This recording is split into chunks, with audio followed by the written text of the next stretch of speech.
You're listening to the Easy Feed Podcast, episode number 45. Easy, healthy food swaps when eating out with your family. Hi there, I'm Karina Savage, and with over 20 years experience feeding children, including my own, I've learned all the secrets that busy mums need to get their children eating better and actually enjoying healthy foods. So a huge welcome to the Easy Feed Podcast. Hello, it's good to have you here. Today we are talking about good choices when we are eating out with our family because, let's face it, we all do it, well, many of us do it, because life is busy and we often need that quick and easy grab from the shop, or, you get sick of cooking, or your kids just get sick of your cooking and they say, can we get takeaway? So it's good to have, I guess, some little tricks up your sleeve when you are eating out or when you're getting takeaway so that you can make some slightly healthier choices without them even realizing. So they still think they're getting takeaway. Well, of course, they're still getting takeaway, but they're still getting the treat of the takeaway or eating out, but it's a slightly healthier swap. So let's dive in. We're going to cover Italian cuisine, Chinese cuisine, Mexican. We're going to touch on burgers, sushi, fish and chips, Thai. So we're going to cover them, and I'm going to give you some quick tips, some quick wins for each of these cuisines. So let's start with my favorite cuisine of all time, because I grew up with this cuisine and my mum's side is from the north of Italy. In fact, my mum didn't learn English until she was 5 years of age and went to school because she grew up speaking Italian. So my nonna spent a lot of time with us in our home, and I think she lived with us for a couple of years too when I was probably about 6 or 7. And so I grew up eating a lot of yummy Italian food, and so Italian is still my number one cuisine, although I must say, some others are starting to creep up there. I'm really loving Japanese at the moment, but Italian will always be number one to me. And I think it's a really popular choice for many families and many kids. I mean, who doesn't like pizza and pasta? Not too many, unless you've got gut issues or IBS or celiac. But even having said that, there's a lot more gluten-free options in that cuisine that are yummy and tasty, and things have improved significantly in the gluten-free world with Italian food. So and of course, risottos are always going to be gluten-free as long as the stock used is gluten-free. So let's first talk about pizza. Look, my first ever job was at Pizza Hut in Australia, and I still vividly remember squirting oil into pizza pans, prepping them for the onslaught of pizza orders at night, and the disgusting job that I had at the end of the night when you had to clean the dishwasher. So the dishwasher was this big industrial dishwasher that was for cleaning the pans, the pizza pans. And these were thick crust pizzas. And so they were kind of like cake pans, really, but they were round and they were pizza pans. So not as deep as cake tins, that's the word. But anyway, you'd have to wash these, and you'd have to wash trays, pizza trays, and you would wash, utensils and things that you were using to get all the food and everything into the little stainless steel containers that you would have lined up to put the capsicum and the onion and the cabanossi. Anyway, long story short, the dishwasher, by the end of the night, the filter of the dishwasher, this is going to make you want to vomit, made me want to vomit. But I don't know how I just digressed straight into this, but just a little story. But the amount of melted cheese and bean at the bottom of the dishwasher was disgusting. So, when I think of thick crust pizza, it takes me straight back to when I was 16 working in Pizza Hut and cleaning the disgusting filter. Look, it's things you do. It's where you start, right?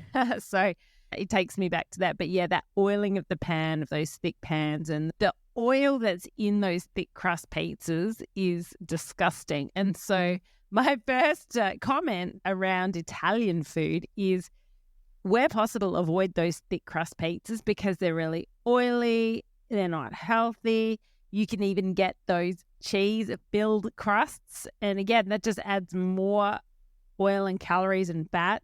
So wherever possible, I would move towards going for a thin, like a traditional Italian-based pizza. So it's like thin, lots of air pockets, sometimes crunchy, but definitely a thin-based pizza. So I would go for a thin-based pizza, definitely over a thick-based pizza or a cheese-stuffed pizza, because you're just going to already reduce the calories, reduce the bad fats, and make it a healthier choice.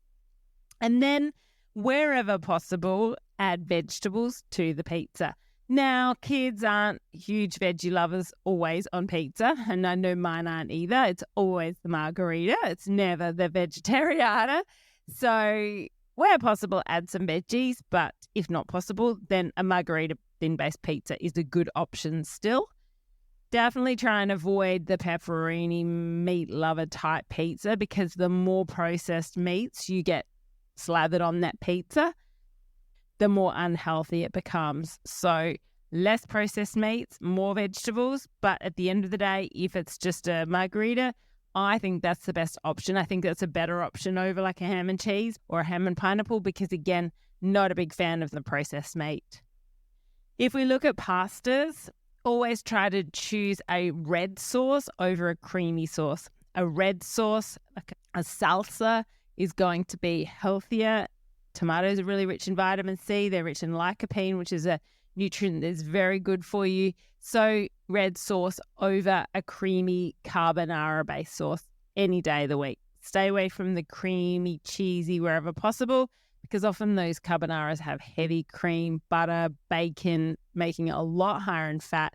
And look, calories, it doesn't really matter so much with kids, because often they need them because they're growing. However, you want it to be the right type of calories. You don't want it to be saturated fat. You want it to be good quality protein or good quality carbohydrate or healthy fats, right? So avocado or salmon. You don't want it to be butter and cream and bacon. Garlic bread is another one to be careful of, because it's often loaded with butter and margarine, contributing to a higher saturated fat intake.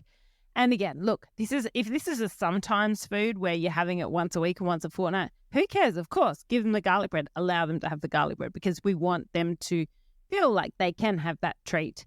But if it's a very regular occurrence and they love lots of garlic bread, then perhaps try to pull back on that a little if your child loves food, is perhaps on the heavier side of the spectrum, or if you're worried about their overall health, because, things like garlic bread can be a lot higher in saturated fat. So, I'm a fan of garlic, and garlic's very good for you.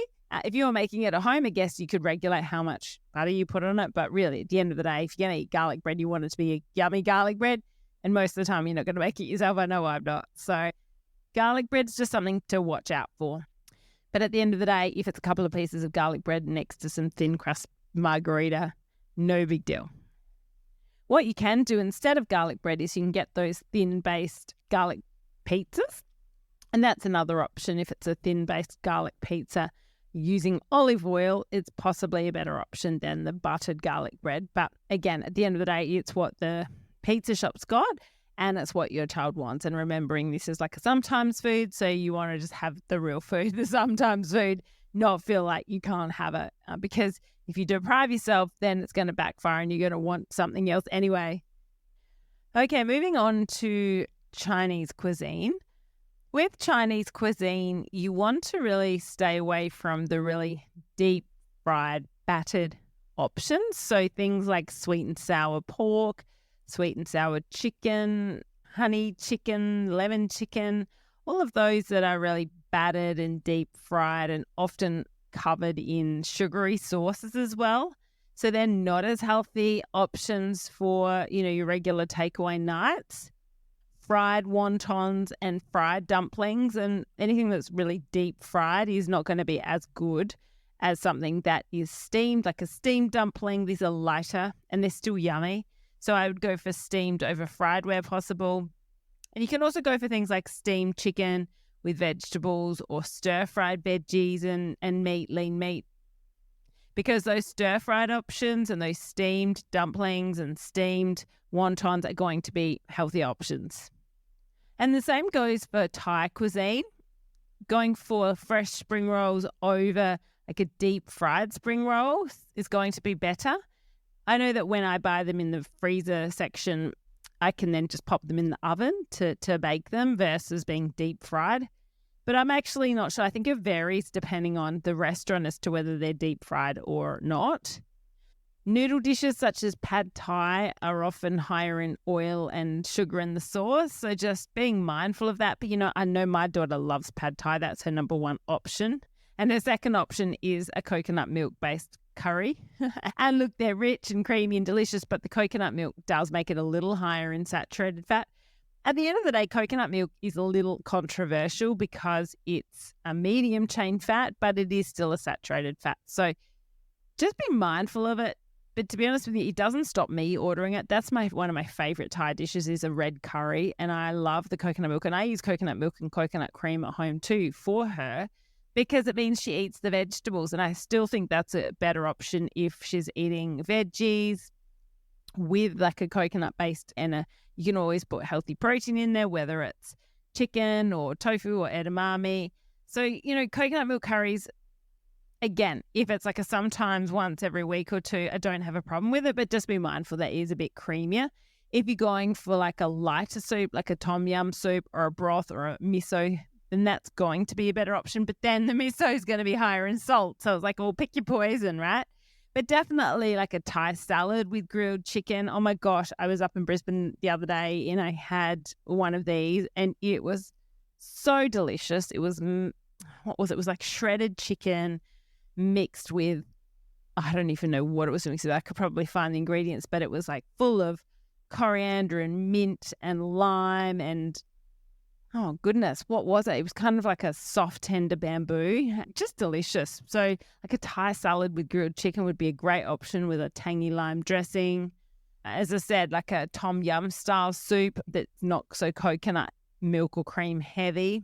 But, at the end of the day, I think Thai food is actually a reasonable option for takeaway, even if it's got the coconut milk the pad Thai, again, that is higher in, is more greasy. You just want to load that up with veggies to try and have the balance there. With Mexican cuisine, I would steer away from anything that's too heavy in like cream and cheese and unhealthy fats. So, your tacos that have been fried, like your fried shelled tacos, the frying process adds unnecessary unhealthy fats. Like a cheese quesadilla, I've got to say it properly, it's often loaded with cheese and then you got sour cream and other things on top. Mexican food can be very healthy, so you just want to make sure that you're opting for those tacos that are perhaps the soft tacos with grilled chicken. And then you can load up on fresh veggies and salsa because they do have so many nutritious sides in Mexican. You've got corn, you've got the tomato salsa, you've got avocado, cucumber, and then they've got the red kidney beans or black beans. So there's a lot of really delicious sides and delicious vegetables that can be incorporated into Mexican cuisine. So it's looking for those instead of too much of just the cheese and the cream and the fried taco shells, because nachos can again be very laden with a lot of unhealthy fat. So we've got, the corn chips and then you've got it loaded up with, say, perhaps minced meat and then cheese and then sour cream. And so you can make healthier versions of those, but yeah, it's just about being mindful of those healthier versions. So you could use baked tostadas, so you bake tortillas, and then you could have black beans and salsa and guacamole and just a sprinkle of cheese rather than it being drenched in cheese and sour cream. You could do a chicken or veggie burrito, and that's another good option. So you could use a whole grain tortilla with grilled chicken or veggies, black beans, salsa, and you could skip the sour cream and reduce the cheese there. But really, like the soft tortillas with like chicken, other lean proteins, and load up on veggies and salsa is a great option for Mexican. Or if you're doing the wrap, again, loading up with those ingredients, including brown rice, rather than those wraps that have the hot chips stuffed in the middle of them. Again, that's probably what my family would love. In fact, I think that's what they've ordered before. But I prefer the one that's got the brown rice and, of course, the nacho. I love hot chips. Like it's a big, big favorite of mine, but not in the middle of a Mexican wrap, I must say. So, yeah, just being mindful of trying to load up with the veggies as much as possible and swapping for the baked tortillas and tostadas or the soft tortillas rather than anything that's been too deep fried. Okay, let's now move on to burgers. So when you're buying, whether it's at McDonald's or Hungry Jack's or your local burger shop, just be mindful about doubling and tripling up on the protein. And by that, I mean the patties or the bacon or the cheese or the egg. Because, I mean, look, if you've got a little one that you're trying to beef up and actually get them to gain some more weight, then you want to be doubling and tripling the protein. It's not likely to be a healthy type of protein, especially when you're looking at adding extra bacon and cheese and whatnot, because again, then you're doubling or tripling the saturated fat and the salt. So if it was a quality beef patty or a quality chicken burger, then yeah, look, I think that's the best option. And always try to add salad. So lettuce, tomato, cucumber, whatever they want or whatever they will eat. Often when you're eating burgers, it's everything that goes with it as well. So how many fries, how much mayonnaise, how much tomato sauce, how much soft drink or milkshake goes with the burger. So it's the whole complete meal. And look, you can certainly make healthy choices if you're going through the drive-through, say at McDonald's. You don't get a drink, you get water. Because often with the Happy Meals and whatnot, the kids, you can choose your drink, whether it's like a soft drink or maybe juice or water. So you can definitely just say, look, we're getting takeaway, but we're just getting water. And that way you can significantly reduce the sugar component of that meal because there's already going to be sugar in the bun. I watched this really interesting YouTube video the other day, or maybe on social media. Look, I can't remember where I saw it, but basically, it was a man who had 3 packets of fries from, I think it was McDonald's. He had a small, a medium, and a large. And he took that small packet of fries and he tipped it into the medium packet of fries, and it looked like a medium packet of fries. And then he took that medium packet of fries and tipped it into the large packet of fries, and again, it filled it up. And what it looks like they've done is they have, even though the packaging is bigger on the outside, like it's taller, it's actually narrower on the inside. So the chips sit up higher. So you're actually getting the same amount of fries in a smaller, medium and large. So interesting. If anyone does that experiment and they go and buy a small and a medium and a large and they weigh it and the chips are the same, then let me know, because it was a really interesting thing that I saw and I was like, wow. That's a very clever way for McDonald's to make a lot more money on the same amount of fries. So, yeah. So, look, whether you actually are getting more fries in the medium and the large, probably just get the small fries. That's probably all they need anyway. And look, it's probably the same. We just say to them that. Say, look, Karina told me that the small is the same as the medium and the large anyway, so let's just pay for the small. That could be your way around it. But just be really mindful of the sides that go with it. So if you're at a burger shop, again, just watching out for the drinks and then the desserts that go with it, because often it's a special treat night. And so when you open the floodgates of takeaway, often then that comes with dessert as well. Depends on the family, but yeah, it's something that will often happen. And so it's just about being mindful of all the extras that go with it to really overload the sugar and the unhealthy fats. But definitely doubling and tripling up on those unhealthy proteins like bacon. Fried eggs are still a healthy protein. It's probably the bacon and the cheese are the ones that I'd just be eliminating as much as possible. So what would I order if I went into a burger shop? I would go for a grilled chicken burger. I think that's a better option. And I would go for lettuce and tomato and beetroot and mayonnaise, because I do love mayonnaise. So that's what I would go for. I would still eat fries because I love fries. You just need to watch, I guess, how many fries you eat. But I definitely wouldn't buy soft drinks for the kids. They would be like, no, we're getting water. If they really twisted my arm, and if we were at a pub, then I'd say, yeah, you can have like an orange juice.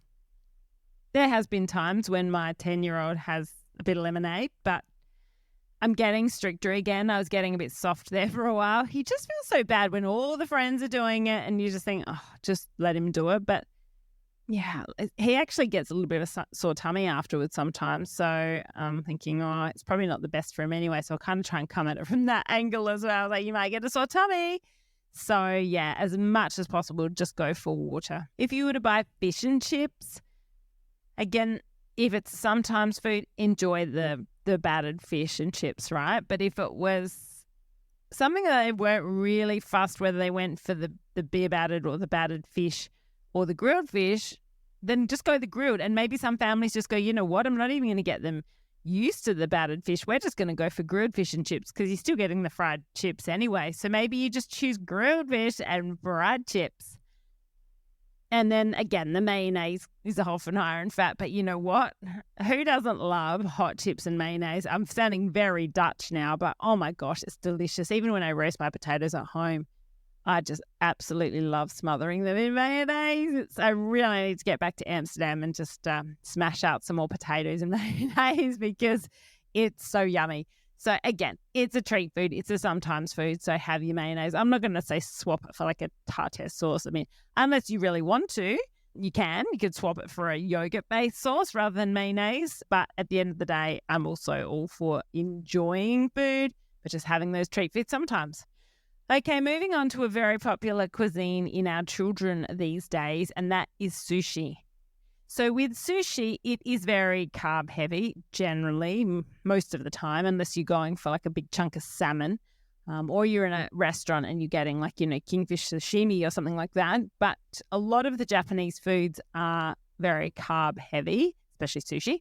And in that sense, it's still fine and it's still, I think, a healthy option for kids, far better than going and getting a packet of hot chips or, you know, hot donuts. I must say that is a very big weakness of mine. But anyway, I digress very quickly from sushi to hot donuts. But back to sushi, tempura rolls where you've got the deep fried ingredients do add extra calories and unhealthy fats. Now, look, my daughter does go for that and she enjoys that. So I need to try and, you know, swing her back to her avocado and cucumber. And look, sometimes if they don't have the tempura, then she will go for the avocado or cucumber. But I'm thinking I need to sort of push her back towards that way a little more often.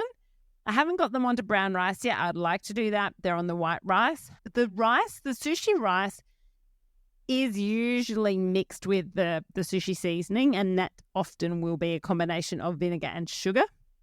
Now, my members in my membership have access to all my recipes, and sushi is in there, my Nourishing Kids membership. So yeah, go ahead. If you're one of my members and you're listening, go ahead and make it. And you can get that sushi seasoning from the supermarket, or you can make it yourself with a combination of vinegar and sugar. And I've got that recipe for you up on my website.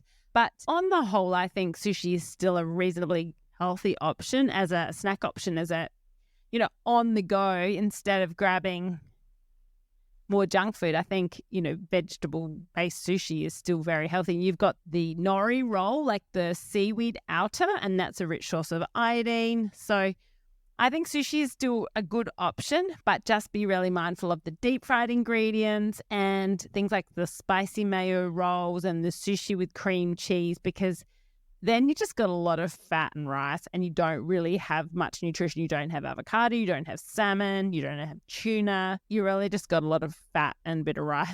It's better to go for something with a bit more nutrition. So like a simple nigiri or sashimi is just, you know, fish and rice alone. And some kids quite like that, where you've got the little rice mound and then the fish over the top. But you can definitely just go for the little cucumber mini rolls, baby cucumber rolls, the baby avocado rolls.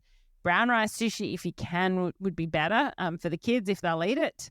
So like a veggie, like a brown rice avocado sushi would be one of the best options, because you're getting brown rice, you're getting healthy fats, or brown rice with tuna or salmon, or tuna and avocado brown rice, or salmon and avocado. They're all really good options for sushi.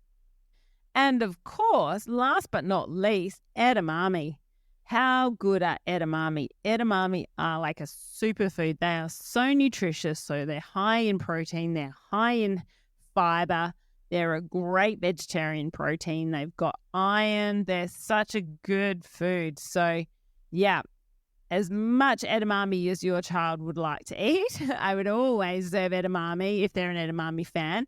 And at the sushi shop, you buy them in the pods themselves, but then at home, you can buy them already as the little beans. And edamame are immature soybeans, so they just haven't ripened up yet. So Edamame are super nutritious and a great option when you're eating sushi. And a bit of trivia for you. I've just Googled it. Australia's #1 most ordered takeaway dish is the grilled chicken burrito from 𝐲𝐚𝐬𝐲. It was the most ordered takeaway dish in Australia. Oh, that's 2018. Come on. Give me some more recent data. But looking at it, some of the other winners were Zambrero, burrito from there. There's a lot of popular burritos. Poke bowls are actually a really good option. The #1 takeaway food in Australia in, let's say, 2023. Well, it looks like 𝐲𝐚𝐬𝐲 is still up there. I reckon they're #1. Let's have a look. 2023. So we've got fish and chips, grilled chicken burrito from 𝐲𝐚𝐬𝐲, the OG from Fishbowl in Sydney, beer battered fries, Melbourne, Tommy the Chook from Boss Burger in Geelong, chicken schnitzel from Schnitz in Wollongong, classic burrito from Zambrero in Adelaide. Okay, and there's some other stats looking at the number of Australians aged 14 plus who ate or had takeaway in an average of 4 weeks, and this was in 2020, so a couple of years ago. 8 million had McDonald's, 6.8 million KFC, 4.2 million Hungry Jacks, 4.1 Domino's. I don't know if Domino's do a thin crust. They probably do. Hopefully they do. I think Subway is quite a good option, actually, because often you can load up the salad there. Red Rooster, 2.15 million. Nando's, 1.2. Grilled, 1.1. 𝐲𝐚𝐬𝐲, 1 million. Pizza Hut, 1 million. So, yeah, so interesting.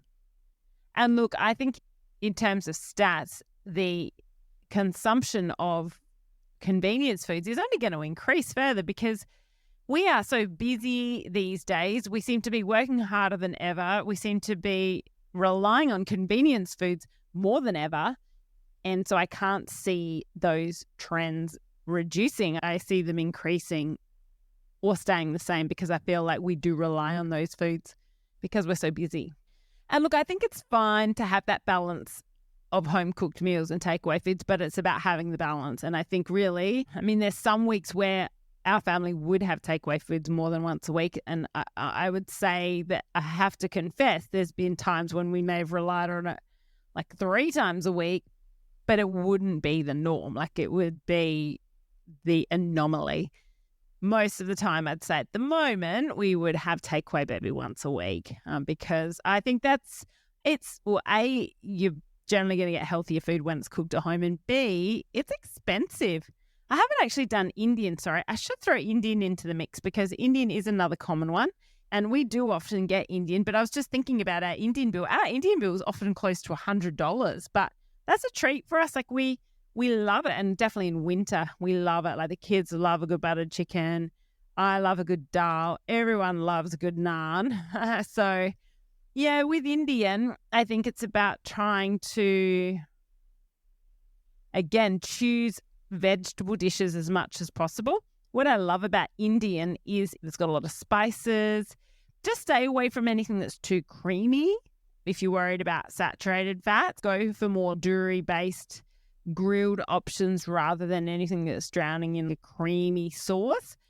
But having said that, often though you ground up cashews, and cashews are very healthy. Read the ingredients, but always try to include a lean protein and lots of veggies in the dish. If you're going for something like a butter chicken, which I would say 90% of kids would love to order, try and get some veggies on the side, or perhaps chop up some capsicum, cucumber and carrot on the side when you serve Indian at home. But if you're eating in a restaurant, of course, you're not going to pull them out of your bag and say, do you mind if we just pop our little bowl of salad or a little Tupperware container of chopped carrot on the table? No, you're not going to do that. But you might order a dish that's got veggies in it. You just have to make sure that some of these vegetable dishes are very spicy and very delicious, but sometimes for kids it can be too much. So, yeah, when you're eating out with Indian, again, the roti, very oily, very fried, but delicious. So it's really that balance. And if it's, as I said, if it's a treat, go for it. Don't restrict it because you want to be able to enjoy the food. But if it's becoming very regular and you're having these takeaway foods, 3 nights a week, then that's when I think you need to just be mindful about making sure that you're not always getting the really high fat, really oily, cheesy, creamy options, because that's not healthy for anybody. All right. I think I will leave it there. I think we've covered a lot of the delicious takeaway options. And yeah, look, don't feel bad if you are getting takeaway 3 or 4 times a week at the moment and life is chaotic, because that's where you're at. It is often more costly unless it's McDonald's, because McDonald's is very cheap compared to what healthy food costs. And my advice would be, if you are getting takeaway, at least 3 times a week, try and pull it back a little bit and perhaps make some home-cooked meals. So things like baked beans on toast, eggs on toast, they're going to be much more nutritious options than going through the drive-through at McDonald's. And just say to the kids, this is a treat. This is a sometimes food. This is not, twice a week when we're coming home late from sport and I haven't got dinner sorted. And if you are currently doing McDonald's 2 or 3 times a week, then yeah, I just encourage you to grab a couple of tins of baked beans, grab a carton of eggs and grab some toast and literally just do beans on toast, eggs on toast. You could just do a side of like carrot and cucumber or, a bit of red capsicum. It doesn't have to be fancy, but that's going to be a better option, because we can just fall into these habits. And again, there's no judgment, because life just gets away from us sometimes, but it's about kind of just taking that 30,000 foot view and going, right, what are we doing at the moment? And is it what we want to be doing? Or what's one simple thing that we could change to improve the health of our family or improve what our family is eating? And if you can just take a couple of minutes, the fact that you've listened to this podcast is fantastic, because you're already invested in your family's health.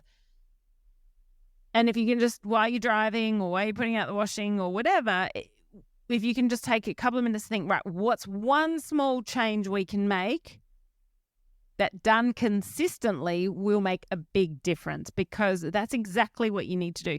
Small, simple changes done over the weeks and the months and the years make a gigantic difference, okay? Really tremendous, significant difference. And it doesn't seem big, but it becomes big. It's a bit like depositing money in the bank, right? Just little deposits done consistently over the weeks and the months and years end up adding up to huge amounts. So same thing here with habits. It's just about forming those really simple but highly effective habits that will accumulate over the years. So I encourage you just to think of one simple change that you can make to your family's week, whether it's reducing the frequency of takeaway, whether it's just making a simple swap to water instead of soft drinks, or not adding the bacon and the cheese to the burger, or trying the grilled fish, or swapping out the pad thai for something else. Just one simple thing that you can do, but done consistently, will make a big difference. So I'm always here just to make things easier for you and just to give you the knowledge, because knowledge is power. I'm never here to judge,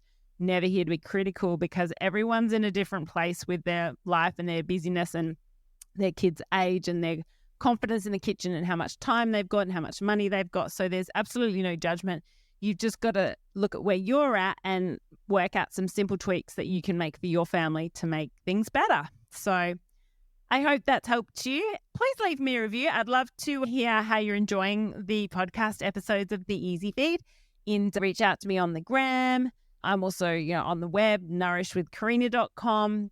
If you want to join me inside Nourishing Kids, head to my website and you can find the links to click through. We're having so much fun.